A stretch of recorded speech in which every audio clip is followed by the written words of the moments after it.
Assalamualaikum warahmatullahi wabarakatuh. Bismillah, alhamdulillah, amma ba'du.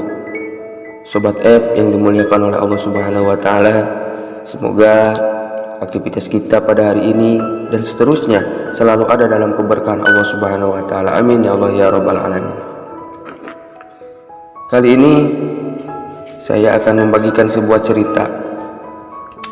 Suatu hari ada dua orang kakak dan adik sholat di sebuah masjid. Kita sebutlah si Upin dan si Ipin. Si Upin dan si Ipin ini sholat di sebuah masjid di dekat pasar. Setelah selesai sholat, sang adik berkata kepada kakaknya ingin berbuat iseng agar suasana segar penuh canda dan tawa. Sang kakak pun menanyakan keisengan apa yang akan dilakukan sang adik. Kebetulan ada seorang pengemis tua masuk ke masjid untuk melaksanakan sholat. Pengemis itu mengenakan sepatu yang sangat lusuh yang ia letakkan di depan pintu masuk. Seketika sang adik berkata kepada kakaknya bahwa ia punya ide. Gini kak, gimana kalau aku masukin beberapa kerikil ke sepatu pengemis itu? Kita lihat reaksinya, kata sang adik sambil bergegas mencari kerikil di luar masjid.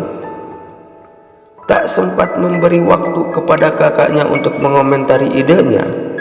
Kemudian si adik memasukkan kerikil itu ke dalam sepasang sepatu yang nampaknya menjadi satu-satunya alas kaki yang dipakai pengemis itu tiap hari. Keduanya pun menunggu pengemis keluar dari masjid sambil bersembunyi untuk melihat reaksi saat ia memakai sepatu. Sang pengemis itu pun keluar dari masjid. Akhirnya terdengar jeritan saat kakinya masuk ke dalam sepatu. Ya Allah, apa ini? Teriaknya sambil mengeluarkan kakinya kembali dari sepatu dan mengeluarkan isinya.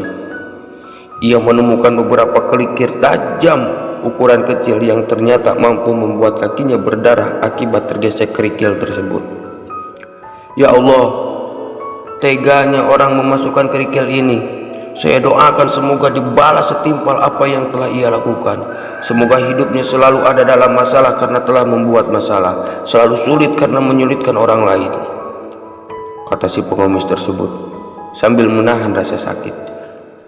Kakak dan adik melihat yang reaksi pengemis tua itu pun saling bertatap mata. Akhirnya si Upin dan si Ipin saling bertatap mata. Rencana yang awalnya hanya sebuah keisengan dan untuk mencairkan sebuah suasana, namun berubah menjadi sebuah perasaan bersalah. Keduanya pun tak tega untuk tertawa atas keisengan sang adik.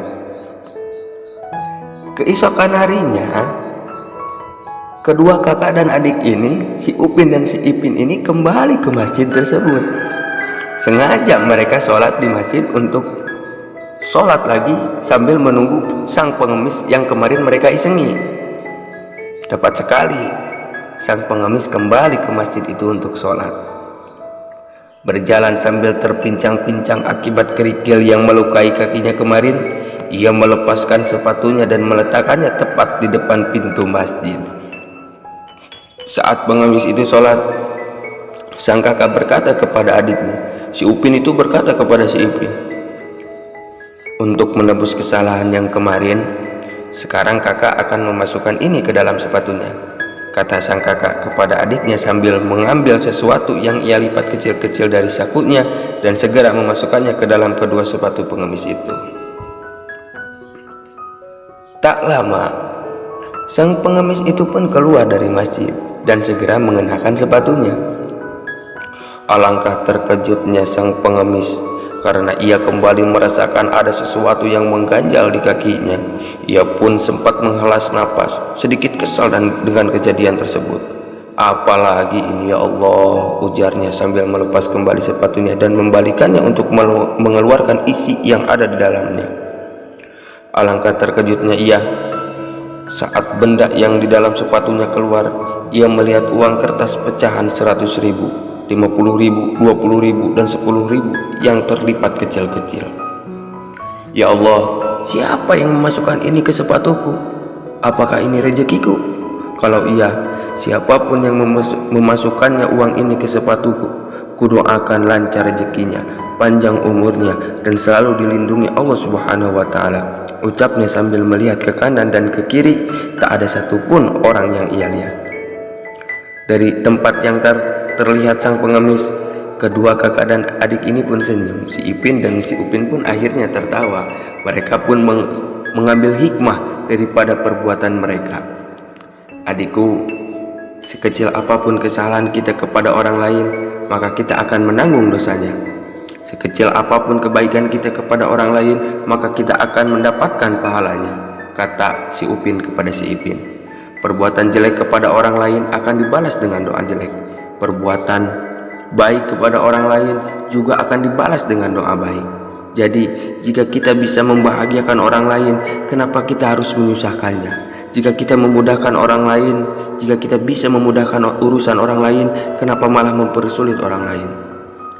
Kita tidak tahu dari mulut siapa doa akan terkabul. Pasti kita ingin doa yang terbaik terucap dari orang lain. Semoga Allah selalu mengabulkan doa-doa baik orang lain untuk kita. Amin ya Allah ya Rabbal Alamin. Jadi perlu kita ambil ibrah daripada kisah ini, bahwasanya in khairan fa khairan wa in syarran fa syarran. Wallahul muwaffiq ila aqwamit thoriq. Wassalamualaikum warahmatullahi wabarakatuh.